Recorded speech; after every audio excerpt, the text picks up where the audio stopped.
اللهم بشرني بما يفرحني وأنت خير المبشرين. بشرني بالخير كما بشرت يعقوب بيوسف، وبشرني بالفرح كما بشرت زكريا بيحيى. بشرني بما أنتظره منك وأنت خير المبشرين.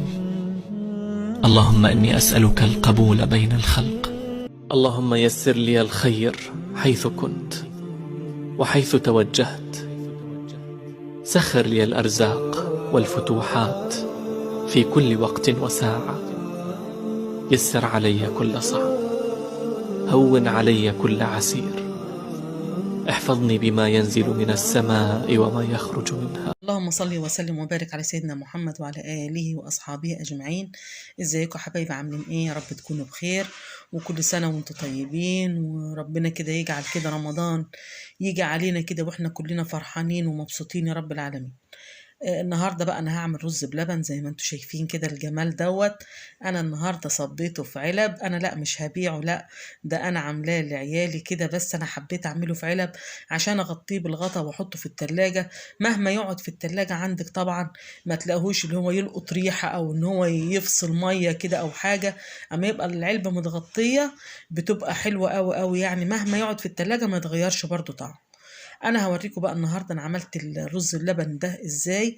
ما تقولوش بقى ان هو خفيف، هو شكله وانا بصبه كده خفيف، لكن لما بيرد كان جميل جدا. وهوريكم كل التكات بتاعته وكل التريكات بتاعته، وشوفوا معايا بقى الفيديو الاخر. اول حاجه بعملها انا بغلي ميه على البوتاجاز اهو، وعندي كوبايه رز غسلاها كويس أوي بس مش منقوع، يا دوبك غسلاها بس. كوبايه الرز ديت انا هحط عليها كيلو ونص لبن. هخليه طبعا، هعري الحله كده شويه عشان ما يفورش ويبهدل الدنيا. انا سبت بقى الرز على البوتاجاز لحد ما استوى خالص، يعني مش نص سوا ولا اي حاجه، لا استوى. بص الكميه بتاعته زادت وعمل ازاي.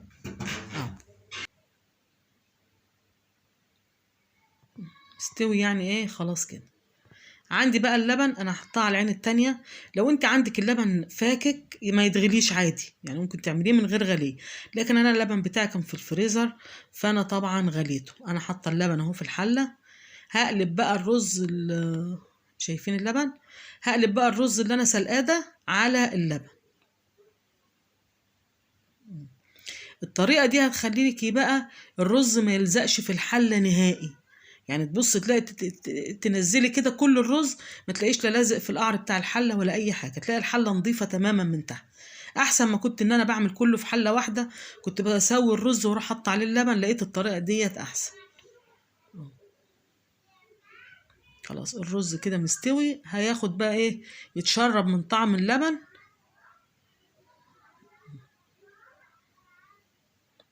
بالشكل ده.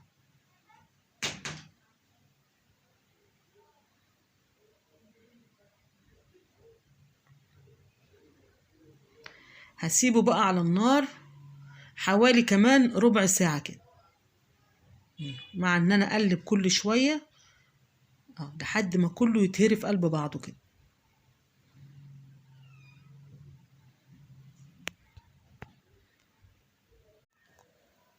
سبته بقى على البوتاجاز لحد كله ما اتهرى مع بعض، وبحط حوالي كده كوبايه، انا طبعا لاني متعوده وعارفه مقدار السكر اللي احنا بنحبه، فانتي هو المقدار دوت هياخد كوبايه سكر. يعني انت لو هتعملي كوبايه رز ومع كيلو ونص لبن هتحطي كوبايه سكر، وتدوقي طبعا السكر ده حسب الرغبه. يعني في ناس بتحبه مسكر قوي، او في ناس بتحبه متوسط، وفي ناس بتحب سكر خفيف خالص، فطبعا السكر حسب الرغبه. انا حطيت حوالي كوبايه سكر، هو كده بالنسبه لنا حلو قوي ومظبوط.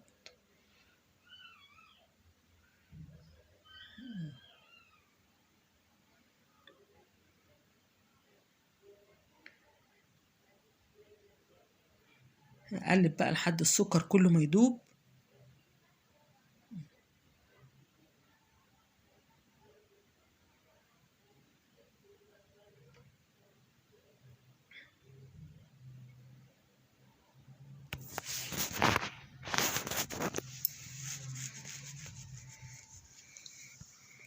بعد كده بقى انا عندي كريم شانتيه وعندي نشا، هما دول اللي هيخلوا الطعم كريمي كده وجميل.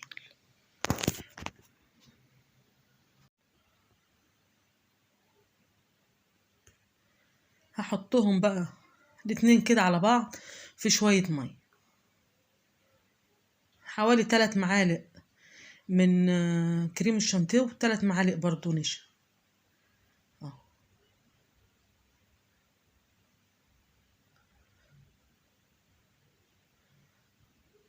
هو الكيس كان فيه 3 معالق اساسا.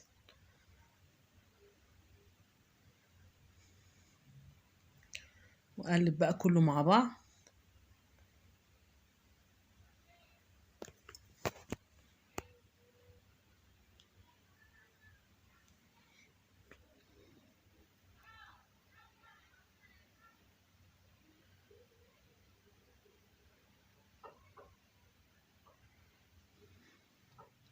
وانزل بقى بالخليط بتاعك ده على الرز بلبن كده، والتقليب اهو بدأ يتقل معانا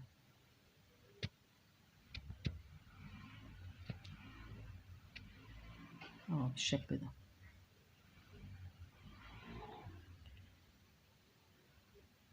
اهو شوف بدأ يتقل ازاي.